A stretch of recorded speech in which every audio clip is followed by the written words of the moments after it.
रुको, सीधे प्रवेश ना करते, पहले जांच पड़ताल करते हैं कि भीतर कोई है कि ना। पर सावित्री मौसी को तो हमने बाहर जाते देखा था, और कौन हो सकता है भीतर? ऐसे बार बलदर था, वैसे भीतर कोई और हो सकता है नारायण? फिर तू ही जा, मैं ना जाऊंगा भीतर। माखन चुराना भी सरल ना है, सतर्क रहना पड़ता है। माता यशोदा यदि ये सब देख लें तो उनके मन को कितना दुख पहुंचेगा।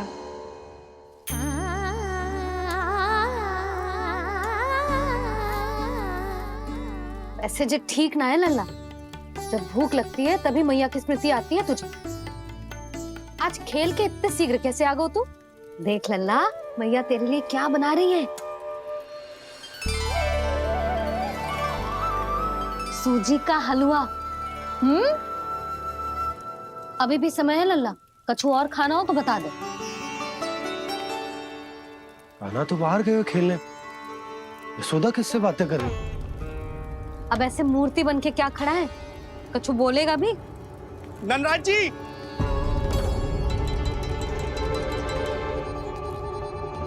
नंदराज जी, लगभग सभी को सभा की सूचना दे दी है, और जो तनिक दूर रहते हैं उनके बंसी गए हुए हैं सूचना देने के लिए, और उपनंद भैया आपकी चौपाल में प्रतीक्षा कर रहे हैं। चल। देख लल्ला, अभी क्षण भर पहले तो पीछे ही खड़ा था, कहाँ चला गया? देख लल्ला जी, लुक्का छिपी खेलने का समय ना है, चल मिलके नारायण को प्रसाद चढ़ाते हैं। कान्हा, कहाँ चला गया?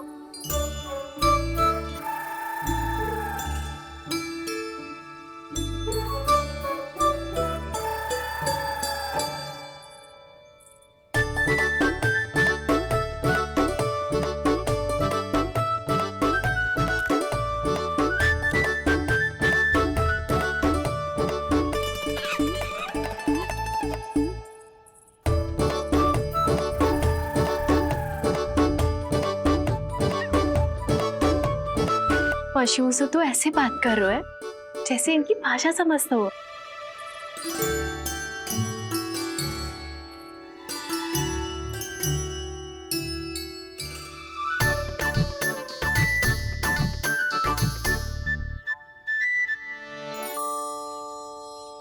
लग तो है यही रखा है सारा का सारा माखन।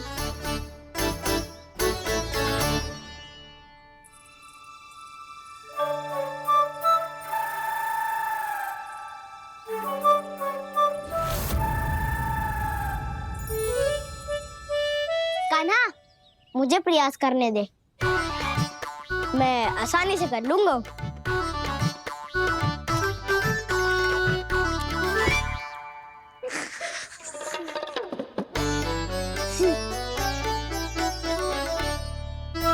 सावित्री के घर की कुंडी इतनी आसानी से नहीं खुलेगी लल्ला।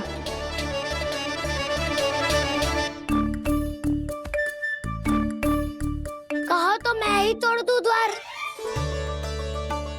ना ना, चिंता मत कर कान्हा, पीछे मुड़ के देख, सारा का सारा माखन ऊपर ही तो लटक रहो है।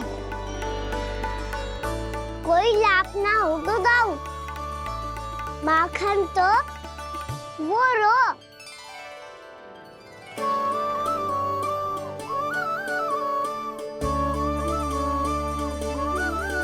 पर जे तो इतनी ऊपर है कि इसे उतारने के लिए हाथी बुलाना पड़ेगा। तो क्या अब हमें माखन ना मिलेगा?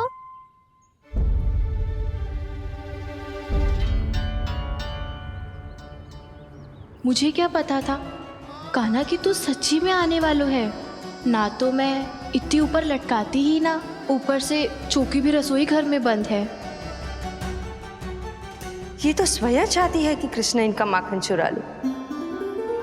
अविश्वसनीय है ये। यही तो लीला है देवी, लीलाधर श्री बाल कृष्ण की लीला, श्री बाल कृष्ण की लीला। कोई उपाय ना है कान्हा? इतनी पर्वत जितनी ऊंचाई पर तो चढ़ ना सकते हम।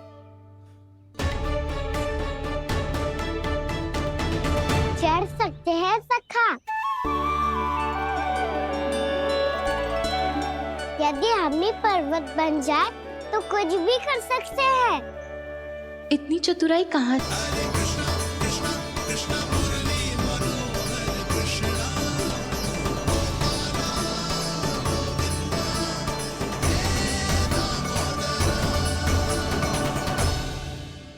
हम सबसे ऊपर कौन चढ़ेगा? नाना मैं ना करूँगा, ये संभव ही ना है, मुझसे ना हो पाएगा। मैं चढ़ूंगा सबसे ऊपर।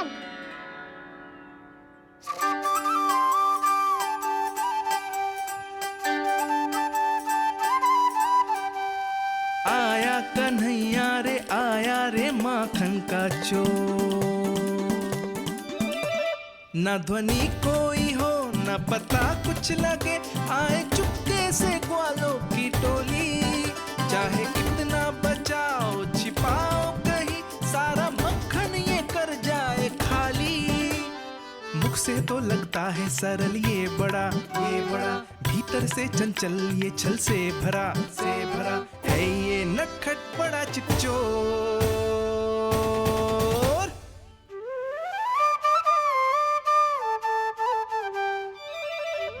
भोला भाला कान्हा है माखन का चोर, भोला भाला कान्हा है माखन का चोर, भोला भाला कान्हा है माखन का चोर, भोला भाला कान्हा है माखन का चोर।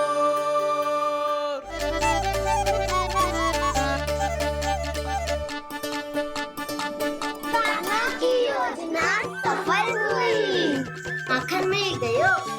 तैयार हो सब? तो लो फिर।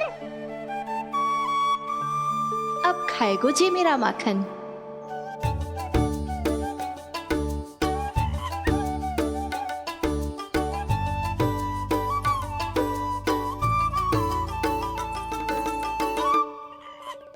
वानर महाराज, सबसे पहले तो आप ही लो।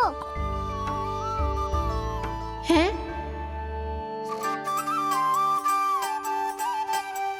जिसकी जीभ अधिक लपलपाए वही सबसे पहले माखन खाए।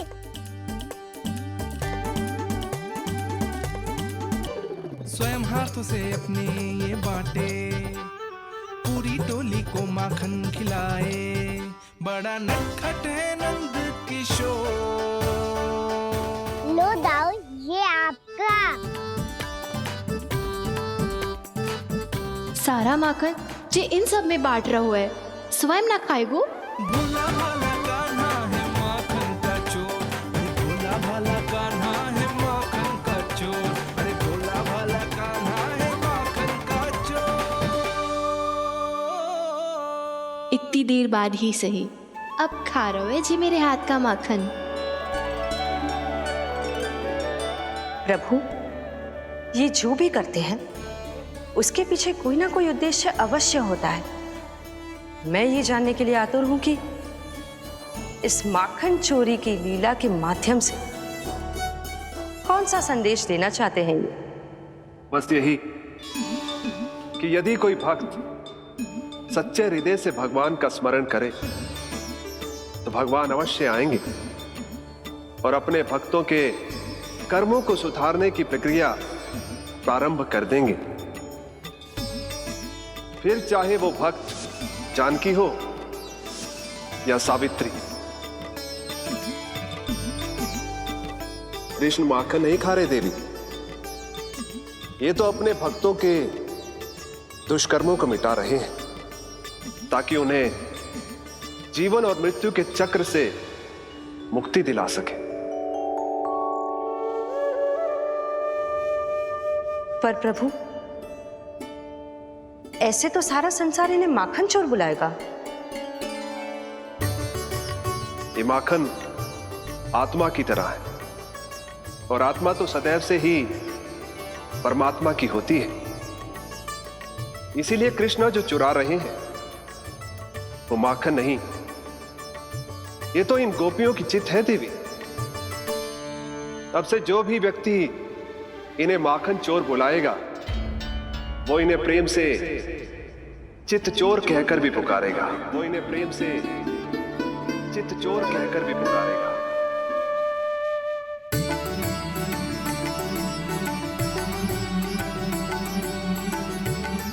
सही कहा आपने प्रभु, चितचोर तो है ये। इन्होंने केवल गोपियों का नहीं, अपनी मैया का भी चित चुराया है। कान्हा,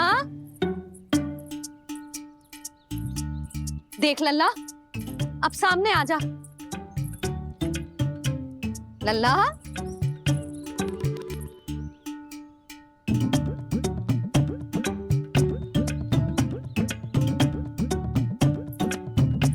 मुझे पतो है तू खम्बे के पीछे छुपो है। बाहर निकल।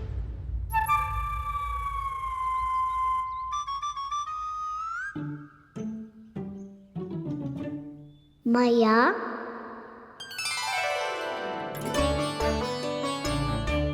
रुक लल्ला,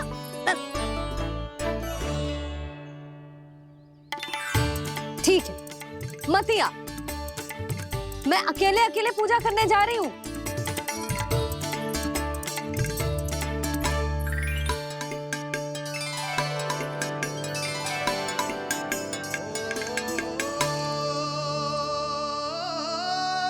बस ऐसे ही पहले अपनी मैया को सताया कर और फिर अपनी जे निर्दोष सी मुस्कान से मेरा मन मोह लिया कर।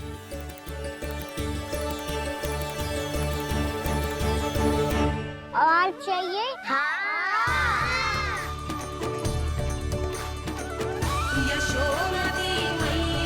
ये तो फिर से माखन बांट रहा है। इसका इतना साहस। यदि यही सब करना था तो मुझसे आज्ञा क्यों नहीं ली?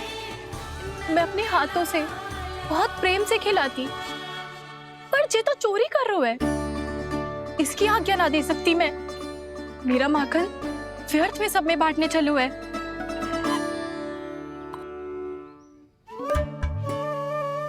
दो वानर महाराज और तनिक ले लो। सखा तो सखा, ये तो वानरों में भी बांटने लगू है। और चाहिए? नाना, नन्ना है। भैया ने क्या कही थी? लोभ बहुत भयानक राक्षस है। पर कान्हा, अभी तो गले तक ही गया है माखन। पूरी मटके चट कर गए और माखन अभी तक गले तक ही पहुंचा है। हाँ, भूख तभी मेरी भी ना मिटी है। वसंता, इसे तुम ले लो।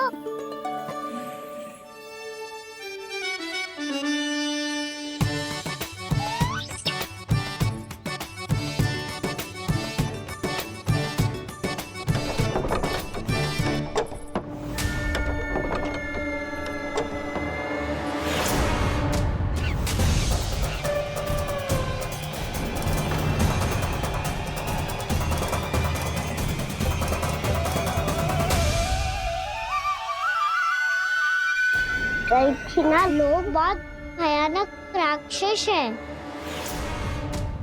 जी अच्छी बात ना है कान्हा। अभी चल के यशोदा जी को बताती हूँ।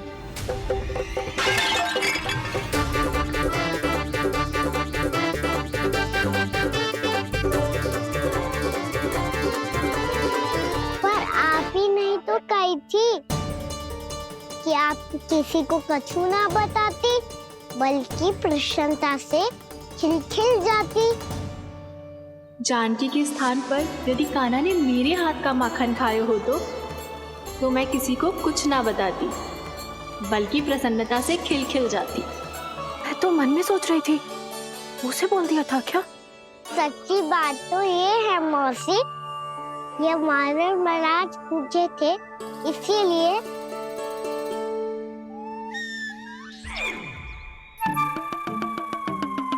कल मैं इसीलिए ना बेच पाई क्योंकि हाट जाने के लिए सकट ही ना मिलो, और आज बेचने के लिए तो माखन ही ना बचो। चिंता मत करो मौसी, 2 गुनों से भी अधिक मिलेगा।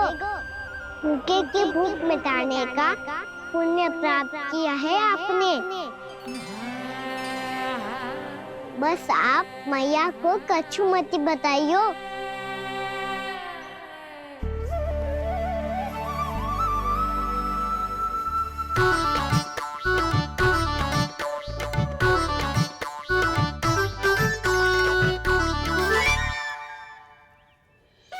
वैसे भी भूखे की सहायता करके मैं अच्छा कार्य ही तो कर रहा था, है ना?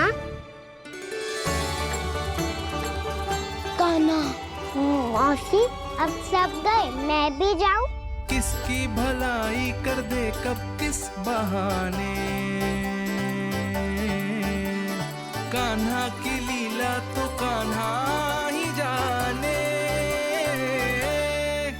बड़े सौभाग्य उसने है पाए, कान्हा जिस घर से माखन चुराए। भोला भाला कान्हा है माखन का चोर, भोला भाला कान्हा है माखन का चोर, भोला भाला कान्हा है माखन का चोर, अरे भोला भाला कान्हा है माखन। हरे कृष्णा कृष्णा कृष्णा मुरली मनोहर कृष्णा,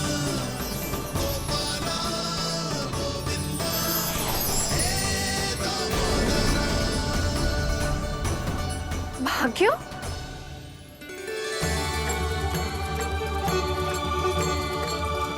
कान्हा, एक तो चोरी की और ऊपर से मूर्ख बना के भाग को। ये ठीक ना है, मुझे यशोदा जीजी को बताना ही होगा, और वो भी इसके घर पहुंचने से पहले।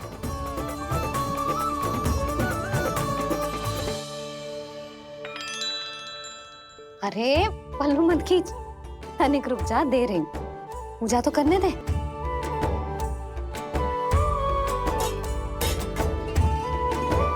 ले, अब जितना मन करे उतना प्रसाद खा।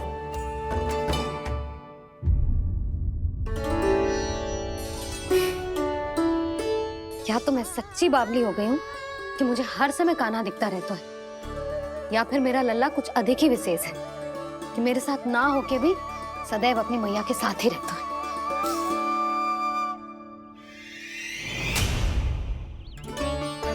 आज तो कैसे प्राण बचे, नारायण ही जानते हैं। मैं तो पाऊ को सिर पर लेके ऐसे सरपट भागो, ऐसे सरपट भागो कि पूरे गोकुल में बड़ बोले। इस समय तो बड़ी बड़ी मत हाको, पर असली लाभ तो वानर महाराज ने उठाया है। पूरी की पूरी मटकी अकेले लेके निकल लिए। ये हमारी प्रतीक्षा कर रहा था ताकि हम माखन बांट सके। हमारे साथ ना दाऊ, उनके साथ।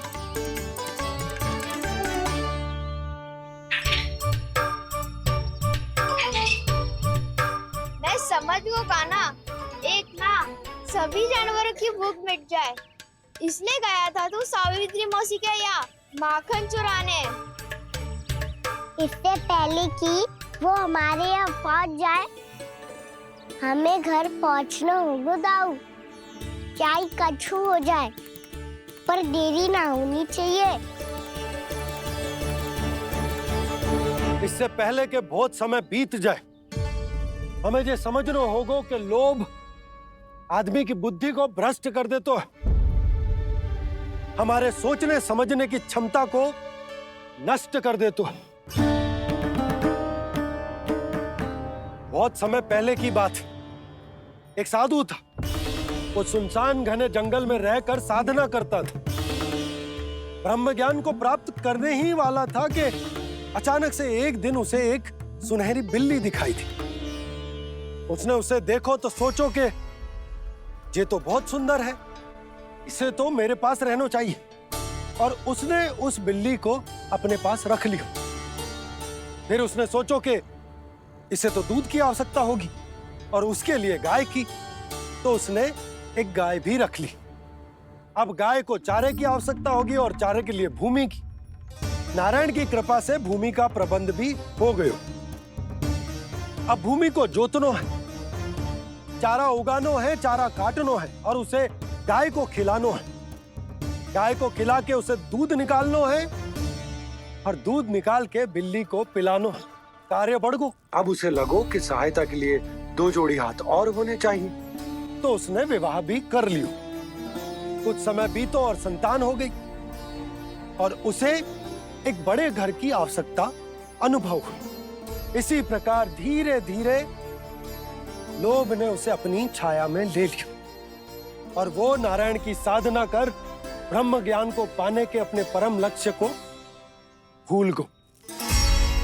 फिर अनेक वर्ष बीतने के पश्चात उसकी अपने गुरु से भेंट हुई। पहले तो उन्होंने उसे पहचाना नहीं, और पहचानो तो उनने कही कि एक बार,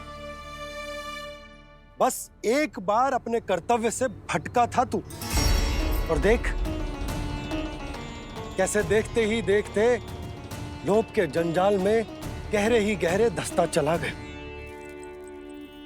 सोचो, कहीं उस व्यापारी को धन के लोभ में अपना वचन देकर आप सब भी जे ही भूल तो ना करने जा रहे। परिवार, घर द्वार, भोजन, सुख शांति, जीने के लिए आवश्यक जिस सब कुछ तो है आपके पास।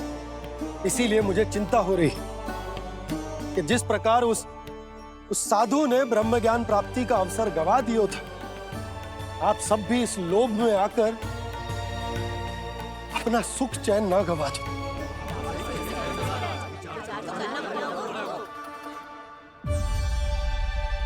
लग तो है बात सबको समझ आ रही है।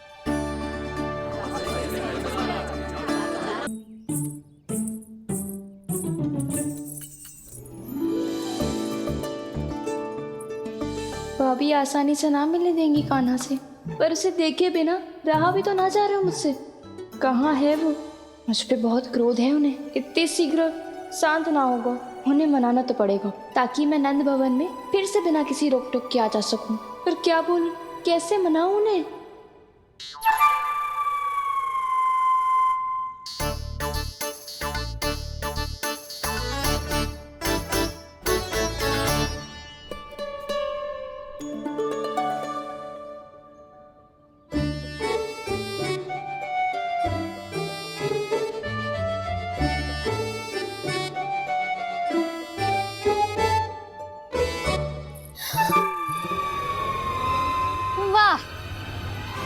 जिसने मेरे लल्ला पर चोरी का आरोप लगायो, वो ही आज मेरे घर में चोरी चोरी प्रवेश कर रही है। नाना भाभी, ऐसी कोई बात ना है। मैं तो बस ये देखने आई थी कि जसोदा भाभी का क्रोध शांत हुआ कि ना? सुन ले जानकी, मेरा क्रोध उसी दिन शांत होगा जिस दिन तू सारी गोपियों के सामने मेरे कान्हा पर लगाया आरोप वापस लेगी। चोरी करेगा तो आरोप ही लगेगा ना जीजी। फिर से आरोप? सावित्री, तू भी? कल तक मुझे ये थोड़ी पता था जीजी कि आपका कान्हा सच्ची में माखन चोरी में पारंगत है। आशा करता हूं कि आप सभी को नंदराज का विचार और संदेश सही से समझ आगो होगो।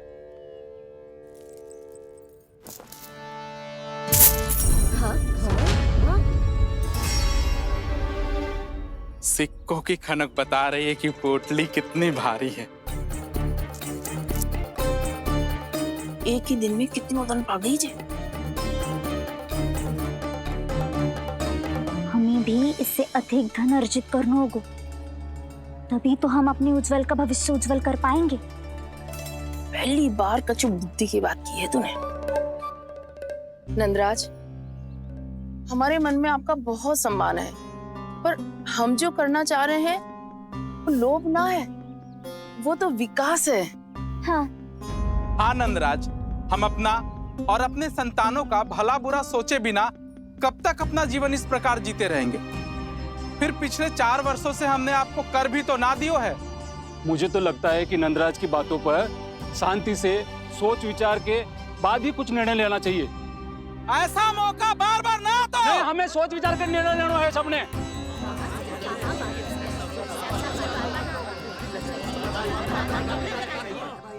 चोरी में पारंगत? हाँ जीजी, उसने टोली बनाई है और उसका नाम भी रखा है चौर्य विद्या प्रसारण टोली, और आपका कान्हा उसका अध्यक्ष है। अच्छा, तो कान्हा पूरी टोली लेकर आया था चोरी करने तेरे घर? और नहीं तो क्या। पर एक बात बताऊं जीजी, मेरे बलदर को देखकर किसी का साहस ना हुआ भीतर जाने का, पर आपका कान्हा इतना साहसी है कि बिना भयभीत हुए इतने भयंकर बैल के निकट चले गए। सच्ची? और तेरे रक्षक बैल ने कुछ ना किया उसे? है ना अचरज की बात। क्रोध के स्थान पर वो तो उसके सामने ऐसे झुको जैसे कि प्रणाम कर रहा है हैं? और जीजी, आपका कान्हा साहसी ही ना, बहुत चतुर भी है। मैंने मटकियां बहुत ऊपर लटकाई थी, पर बताओ कि बिना चौकी के मटकी को नीचे उतारने का उपाय किसने ढूंढा? किसने? आपके चतुर कान्हा ने। उसने अपने सखाओं को पर्वत बनायो और एक पक्के सेनापति की तरह बिना भयभीत हुए उनके ऊपर चढ़ गयो और मटकियां उतारने लगो। और एक ही ना, तीनों की तीनों मटकियां उतार ली। तीनों? हाँ जीजी। और वो इतना दयालु है कि पहले एक मटकी का माखन सब में बांट दियो और फिर बची हुई 2 मटकियों में से एक मटकी अपने सखाओं को दे दी और फिर दूसरी मटकी एक भूखे वानर को दे दी। और फिर जब मैं उसके सामने जाके प्रश्न करने लगी तो उसने मुझे अपने तर्कों के जाल में उलझाया और बड़ी आसानी से सिद्ध कर दिया कि वो तो परोपकार कर रहा था। मैं तो देखती ही रह गई और शब्द तो ऐसे झड़ते हैं मुंह से जैसे कि फूल। रुक जा सावित्री, पहले तू ये निर्णय ले ले कि तू मेरे लल्ला का गुणगान करने आई है कि उसकी निंदा करने? निंदा करने ही आई हूँ जीजी। जानकी सत्य कह रही थी, आपका कान्हा माखन चोर ही है और बलराम के साथ भागा था। बलराम क्यों? वो तो साक्षात गरुड़ देव की पीठ पे बैठ के उड़ के आयो है, तभी तो तुझसे बहुत पहले आके यहाँ बैठ गओ ना। आ देख ले, आ जा। देखो कैसे बैठ के सब पहरा दे रहे हैं कि कोई पंछी अनाज ना चुगले, और तुम दोनों व्यर्थ में इन सब पर दोष लगा रही हो। कान्हा के निकट जाने का प्रयास भी मत ही करना। पहले मेरे लल्ला पर आरोप लगाती हो, फिर उससे मिलना भी चाहती हो।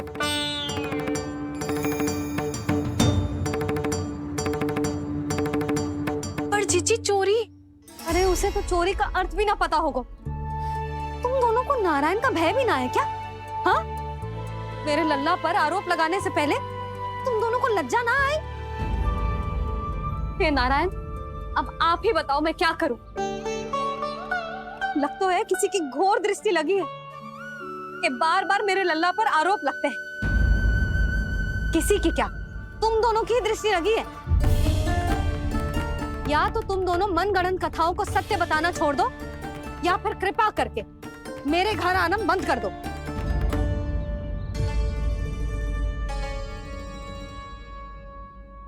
अब दोनों मुंह क्या ताक रही हो? हाँ, जाओ यहां से। और तुम दोनों नंद जी की सभा में क्यों ना गई? हाँ?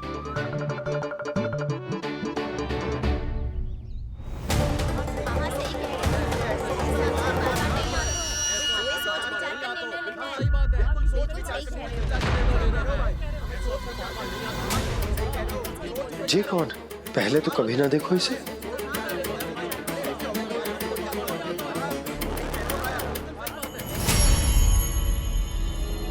कहाँ को? बस करो।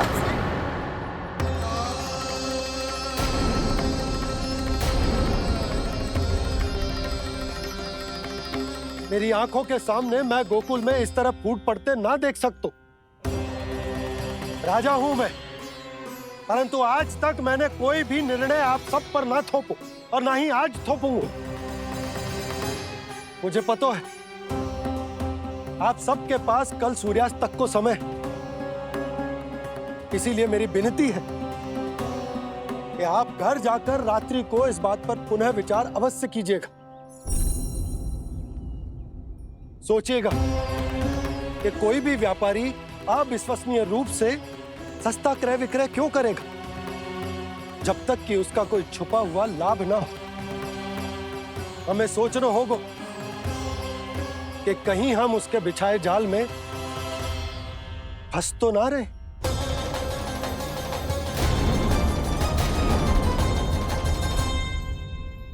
बच गए भैया, जैसे तैसे ही सही, पर समय से पहले पहुंच ही गए हो। सावित्री मौसी कनेक सी बात को इतना बड़ा चढ़ा के बोल रही थी जितना उज्जवल भी ना बोलतो।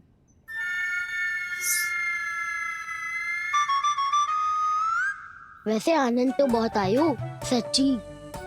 हाँ, बेहतर लगा तो माखन भी तो मिला और परोपकार भी होगा।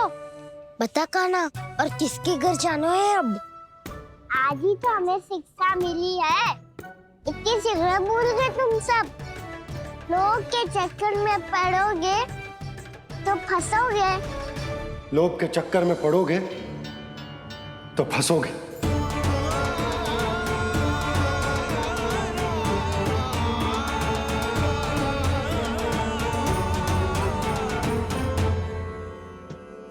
चोर चोर कह रही है मेरे निर्दोष से बालक को। अब तो इन दोनों ने अति ही कर दी है।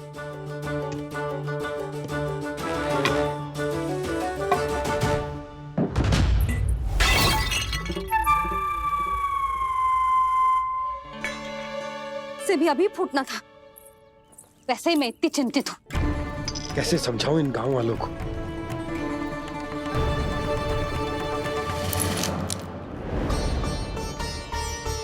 कोई समझने को तैयार ही ना है। लगता है सबकी बुद्धि भ्रष्ट हो गई है। सही कह रही हो यशोदा तुम। मुझे तो लगता है कि सोचना समझना ही छोड़ दिया सबने। अनेकों तर्क देके समझा दियो, सिद्ध कर दियो, पर इनकी मोटी बुद्धि में कछु आता ही ना है। यशोदा तुम तो तर्क की कह रही हो, मैंने तो उदाहरण देकर समझाने को प्रयास किया, पर अपनी बुद्धि के आगे कछु ना समझ में आ रहा इन गांव वालों को। क्या सारे के सारे गांव वाले मेरे लल्ला पर आरोप लगा रहे हैं? जी क्या कह रही हो तुम? मैं तो गांव वालों की बात कर रहा हूँ जो नारायण के नाम पर वचन देकर उस अपरिचित व्यापारी को अपने दूध, दही, घी, माखन सब देने को तैयार है। लो कर लो बात। मैं गोपियों की बात कर रही हूँ जो लल्ला पर माखन चोरी का आरोप लगा रही हूँ। और आज तो सावित्री ने भी लल्ला को माखन चोर कह के पुकारो है।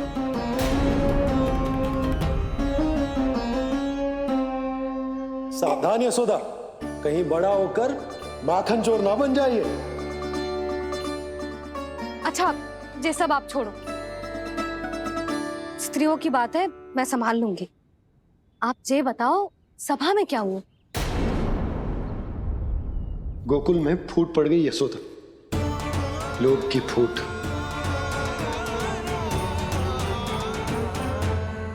अरे रुको रुको रुको, व्यापारी जी रुकिए रुकिए। नंदराज ने प्रयास तो बहुत किया था व्यापारी जी, पर कुछ व्यक्तियों को छोड़ करके किसी के कान पे जूं तक नहीं रेंगी। इसका अर्थ फूट पड़ चुकी है लोभ की वजह से। बहुत ही शुभ समाचार लाए हो गुप्तचर। अब शीघ्र ही दिखेगा लोभ का चमत्कार।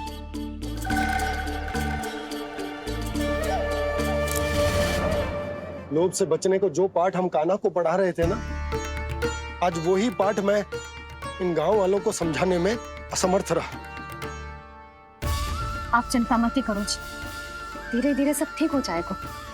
तब तक बहुत देर हो जाएगी यशोदा। ये गोकुलवासी मेरे अपने, उन्हें अपनी आंखों के सामने मैं भूल करते ना देख सकता।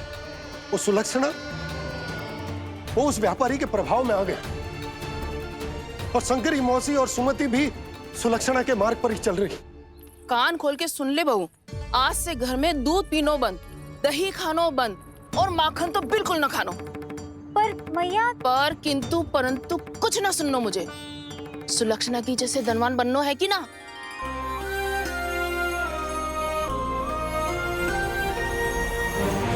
तो फिर जैसा मैं कहती हूँ वैसा कर, तभी तो अधिक से अधिक दूध, दही, माखन बेचकर अधिक से अधिक धन अर्जित कर पाएंगे हम। सुलक्षणा को उस व्यापारी की तरह धनवान बनना है और शंकरी मौसी को सुलक्षणा की तरह। ऐसे तो पूरा गांव ही लोभ में पड़कर कल उस व्यापारी के पास पहुंच जाएगा। अब तो फिर स्त्रियों को मुझे अपने ढंग से समझाना पड़ेगा। अब गोकुल वासियों को चाहे कोई भी कितना भी समझा ले, बुझा ले, ज्ञान बांटे, उन्हें केवल एक ही भाषा समझ में आएगी, लोभ की भाषा। लगता है आपके पास बहुत उत्तम योजना है व्यापारी जी। सब झटक लूंगा।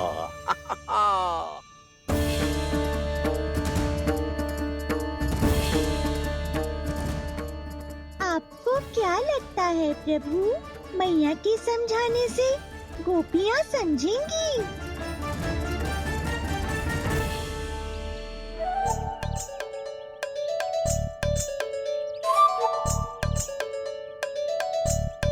कान्हा, और कितनी प्रतीक्षा करवाएगो?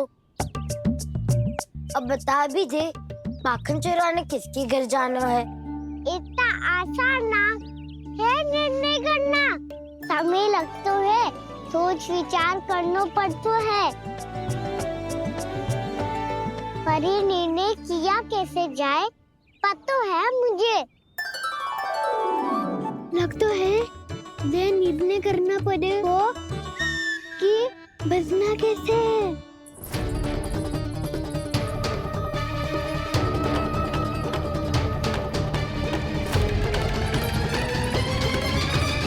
सावित्री मौसी ने हमारे 14 विद्या प्रसारण के बारे में सबको बता दियो क्या?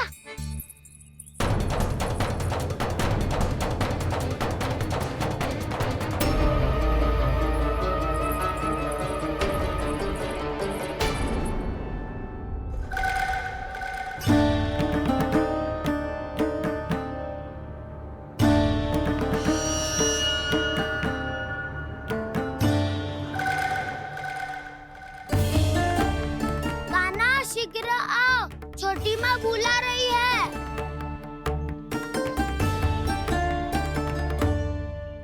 अब डांट भी पड़ेगी और कुटाई भी होगी।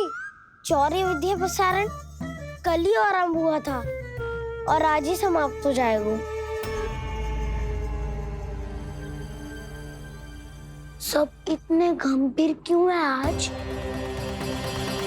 गंभीर तो होंगे ही ना दाऊ, क्योंकि मैया आज अच्छा वाला पाठ पढ़ाने वाली है।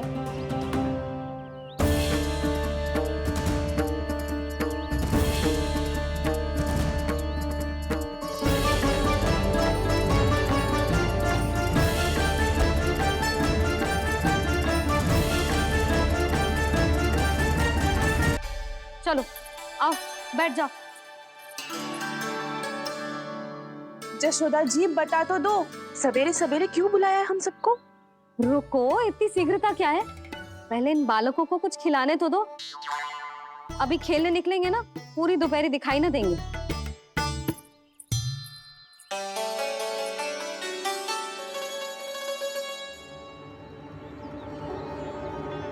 मैया देखो ना कैसे अपने आभूषणों का दिखावा कर रही है सुलोचना। चिंता मत कर बहू, शीघ्र ही हम इससे अधिक आभूषण और इससे अधिक उत्तम वस्त्र पहन के घूमेंगे। ये देखो तुम दोनों के लिए क्या बनाओ है मैंने।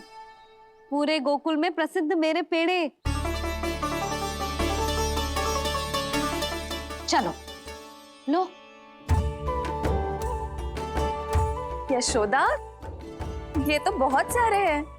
हाँ जशोदा जी, इतने सारे तो मैं भी ना खा पाऊं। क्यों दृष्टि लगा रही हो सुलक्षणा? बढ़ती आयु के बालक हैं, खाने दो इन्हें। तुम सब कछु मत सुनना, जी भर के खाओ। देखा ना?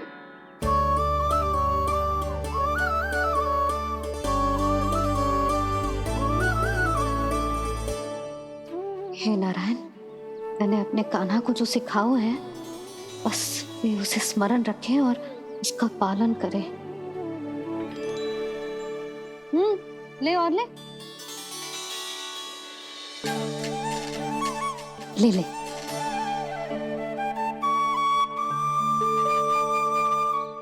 आज तो एक के बाद एक पेड़ मिल रहे हैं, वो भी बिना रोक टोक के। मैया दो के बाद तीसरी मिठाई बड़ी कठिनाई से खाने देती है, पर आज सादा लाड पेड़ों के माध्यम से जिता रही है। कछु तो रहस्य है। प्रभु, क्या आप भी वही सोच रहे हैं जो मैं सोच रही हूँ? कोई परीक्षा तो नहीं ले रही है ये? किस सोच में पड़ गए तुम दोनों?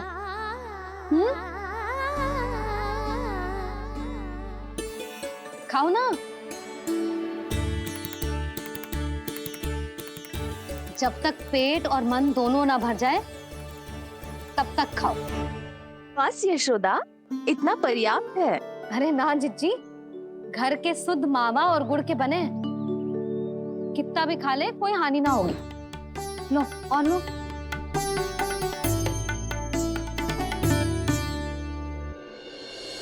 प्रभु, परीक्षा ही है ये तो खाए जा रहा है, कहीं मेरी दी हुई सीख भूल तो ना खाओ, सारा खेल बिगड़ जाएगा। सदैव स्मरण रखियो लल्ला, लोग बहुत भयानक होते हैं, बहुत भयंकर। जो एक बार हमारे मन में प्रवेश करके हमें भीतर से ही जकड़ लेते हैं, इसके कारण हम अधिक से अधिक और अधिक से अधिक पाने की इच्छा करने लगते हैं। क्या हुआ कान्हा, रुक क्यों गए?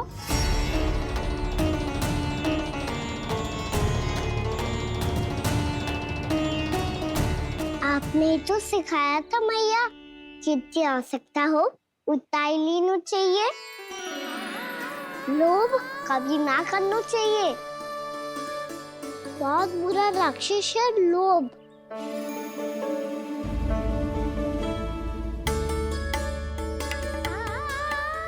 बुरा और खाने में कोई बुराई ना है कान्हा, ले ले। ना मैया, लो मैं अधिक खाऊंगा तो फिर पेट पकड़ के बैठना पड़ेगा।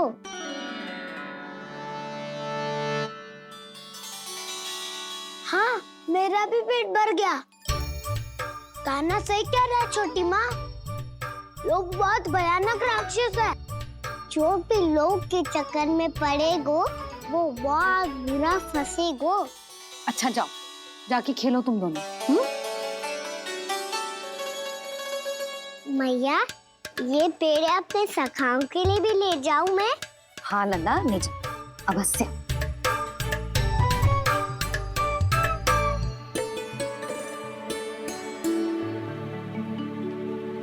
देखो, जो बात इन नन्हे से बालकों को भी समझ में आ रही है, वो तुम सबके समझ क्यों ना आ रही?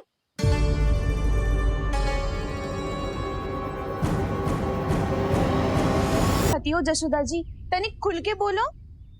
जब बसंता खाने के बाद भी हलवा खाने का हट करतो है तो उसे मना क्यों करती है? इसीलिए ना, ताकि स्वाद के लोभ में उसका स्वास्थ्य ना बिगड़ जाए। और उज्जवल, जब भरी दोपहरी में बाहर खेलने का हट करतो है तो तू उसे मना क्यों करती है? इसीलिए ना कि खेल के लोभ में उसे लू ना लग जाए। हाँ, और पुराण पढ़ना तो अच्छी बात है ना। तो श्री रामा जब रात में दीप के प्रकाश में पुराण की कथाएं पढ़ना चाहते है तो क्यों मना करती है उसे, बता। ताकि कथाओं के लोभ में उसकी दृष्टि खराब ना हो जाए जीजी। तो इसका अर्थ तो यही है ना कि लोभ चाहे पेड़ों का हो, चाहे पुराण की कथाओं का हो, या फिर अधिक धन अर्जित करने का हो, लोभ सदैव हानिकारक ही होते हैं। जे बात तुम ही सब ना समझोगी तो अपने बालकों को कैसे समझाओगी? बोलो। हम सबकी मैया यहाँ क्यों आई है? डांट पड़ी क्या? चौरी विद्या प्रसारण टोली के बारे में सबको पता चल गो क्या? चिंता के चने चबाना छोड़ो और ये पेड़े खाओ। भीतर और भी गंभीर समस्या पे चर्चा चल रही है। कैसी समस्या? लोग की भयानक राक्षस की समस्या। व्यापारी जी, नंद जी ने कल सभा बुलाई थी और आज रानी यशोदा जी ने सारी स्त्रियों को अपने घर पे बुलाया है, तो आपको नहीं लगता कि हमें कुछ करना चाहिए? करना तो चाहिए गुप्तचर। सबसे पहले हमें हाट जाकर गोकुल वासियों की प्रतीक्षा करनी चाहिए। सूर्यास्त से पहले वो सारे मूर्ख वहां आने वाले हैं, मेरे सामने नारायण के नाम का प्रण लेने। उन्हें चाहे कोई भी कितना भी समझा ले बुझा ले, उससे कोई अंतर नहीं पड़ेगा गुप्तचर। हमारा वास्तविक धन क्या है? दूध, घी, दही, माखन, यही ना? हाँ, तो श्री नारायण की कृपा से तो हमारे पास इसकी कोई कमी ही ना है। तो हम सब तो पहले से ही धनवान हुए ना। तो फिर जे गोधन अपने परिवार और संतान में बांटने के बाद जो भी बचतो है वो तो हाट पे बिखी जातो है ना। तो फिर मथुरा के किसी अपरिचित व्यापारी के साथ माथा फोड़ने की क्या आवश्यकता है? जशोदा जी, हम आपकी और नंदराज की चिंता समझते, पर इसकी कोई आवश्यकता ना है। कुछ उल्टा सीधा नहीं करेंगे हम। विश्वास रखो जशोदा, हम जो कुछ करेंगे समझदारी से करेंगे।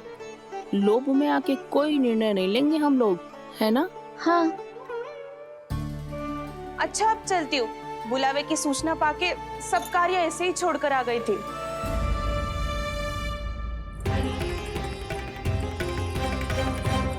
अब किसको घेर लियो? लोभ के भयानक राक्षस ने। ये तो तभी पता चलेगा जब वो सब बाहर आएंगी। तब तो सबको बहुत ध्यान से देखना पड़ेगा।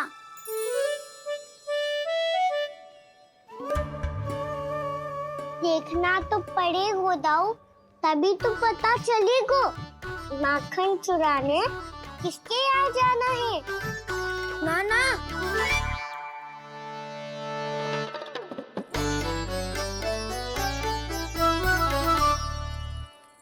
लोग का राक्षस तो उनके पास दिख ना रही हुआ है।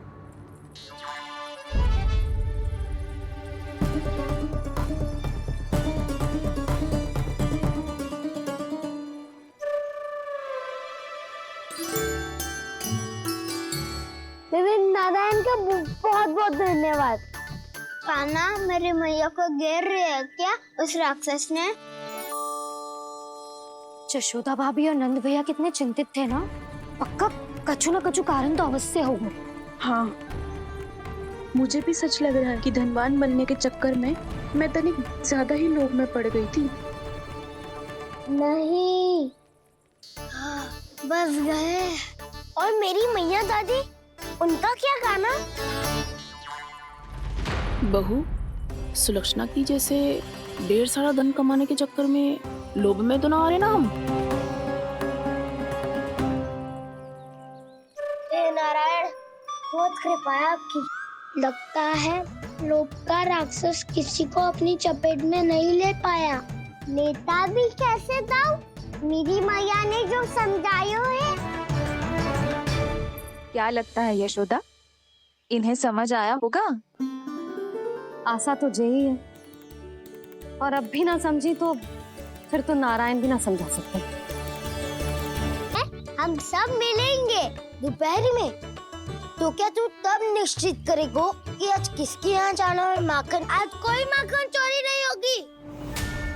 क्षमा करना राव, भैया के का समझाने के बाद भी जिसके समझ में कछु ना आई हुई थी उसके घर चोरी तो करनी पड़ेगी आज।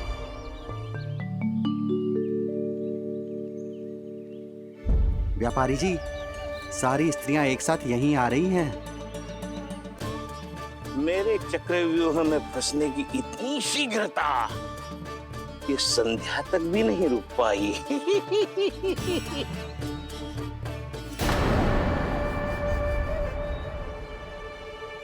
पर ये आपके तरफ ध्यान क्यों नहीं दे रही हैं?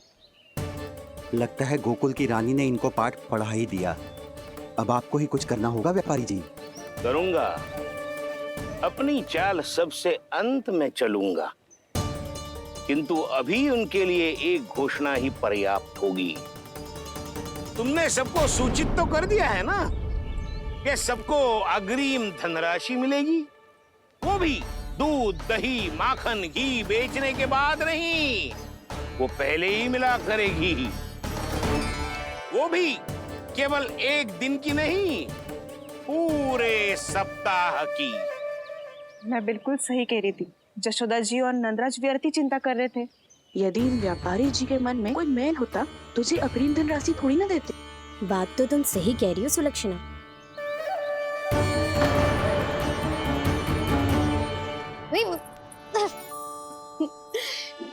शरारत करते है तू? काजल लगाने दे मुझे। भैया पहले मुकुट लगाओ ना।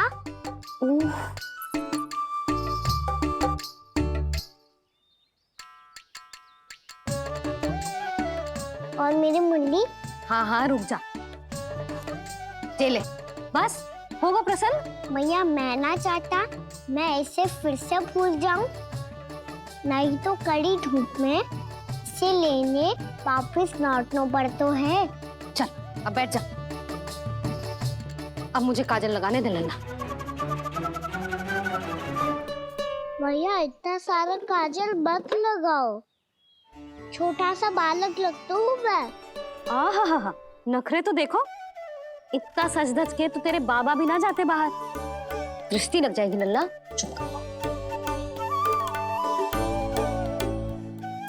उनको तो आ सकता ही ना है भैया, वो तो गोकुल के राजा है। वैसे भी मुझे भी कम मत समझो, मैं भी राजा हूँ अपनी टोली का। कौन सी टोली? अपनी। ये क्या कर रहे हैं प्रभु? बता, कौन सी टोली? बालकों की टोली मैया, मारी खीर वाली टोली का।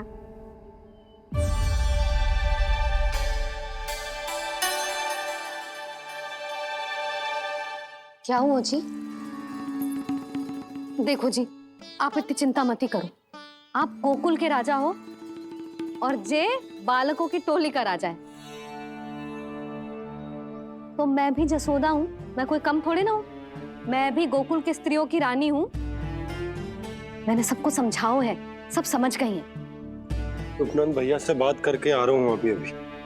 पता चलो है कि उस व्यापारी ने अग्रिम राशि का लोभ दिया है सबको। मुझे ना लगता तुम्हारे समझाने का कोई लाभ हो।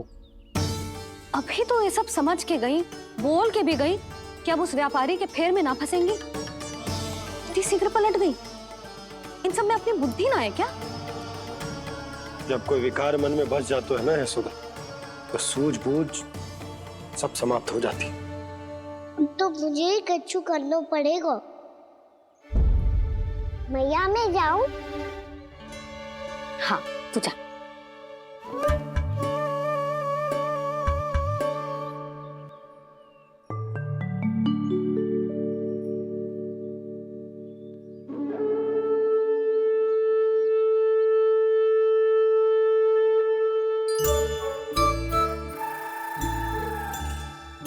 बहुत बड़ी समस्या हो गई है सखाओ।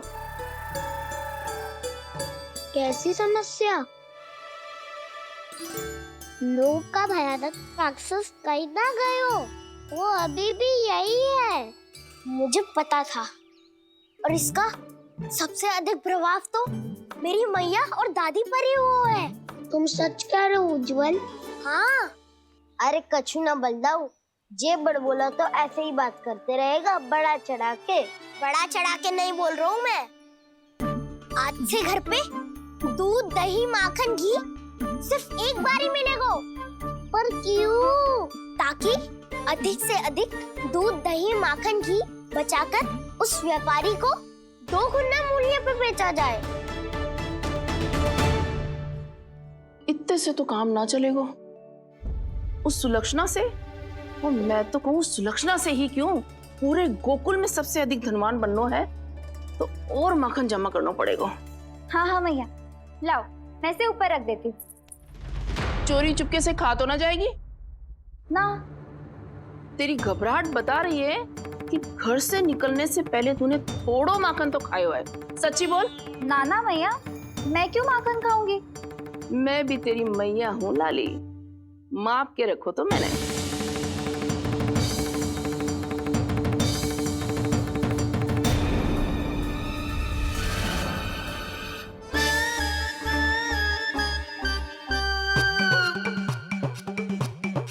हाय रे, तूने तो सच्ची में माखन खायो है।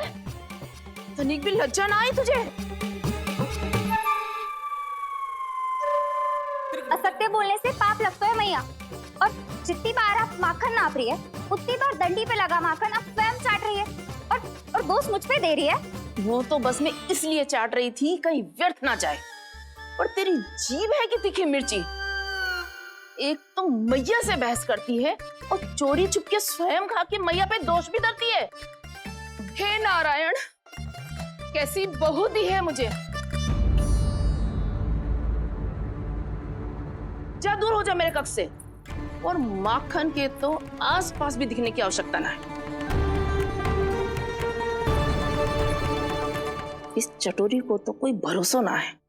माखन को तो सुरक्षित स्थान पर रखना पड़ेगा।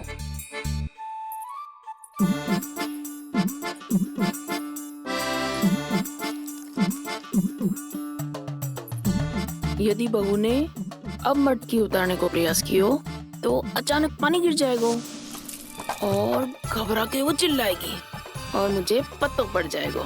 मैया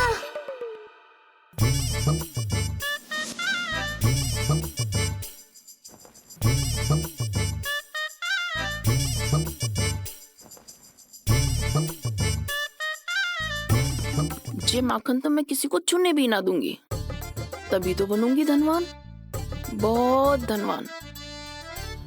मैया माखन बेचने कहीं अकेली ना निकल जाए। ये तो पता भी ना चलने देगी कि कितना धन मिलो है। इन्हें अकेली धनवान ना बनने दूंगी मैं भी बनूंगी धनवान, बहुत धनवान। पहले तो जब चाहे तब भरपूर माखन खा सकता था, पर अब दोनों तो ऐसे संभाल के रखती हैं कि जैसे माखन की मटकी ना स्वप्न का कलश हो। मेरे यहाँ भी ऐसा ही हो रहा है। नारायण का बहुत बहुत धन्यवाद। नंद जी और जशोदा जी की बातों में आने से पहले ही सत्य का पता चल गया।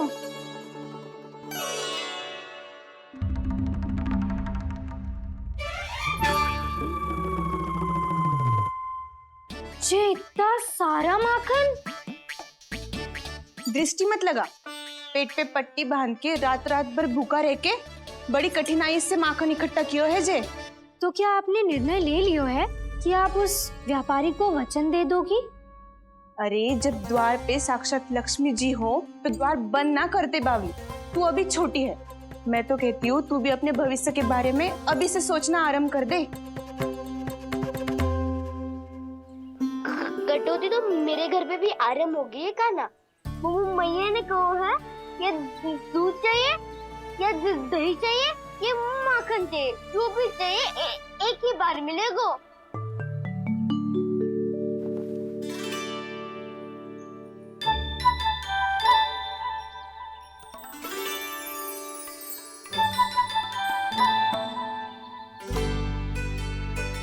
तब हमारी टोली को ही कुछ करना पड़ेगा। तुम सबको तुम्हारा अधिकार मिले, ये हमारा कर्तव्य है।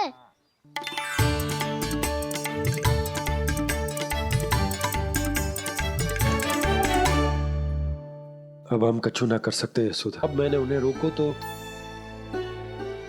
उन्हें लगेगा कि मैं उनसे उनकी उन्नति का अधिकार छीन लूं। दूध दही माखन पे सबसे पहला अधिकार बछड़ों का होता है, फिर घर के बालकों का। और ये अधिकार हमें दिलाना चाहिए, है ना दाऊ?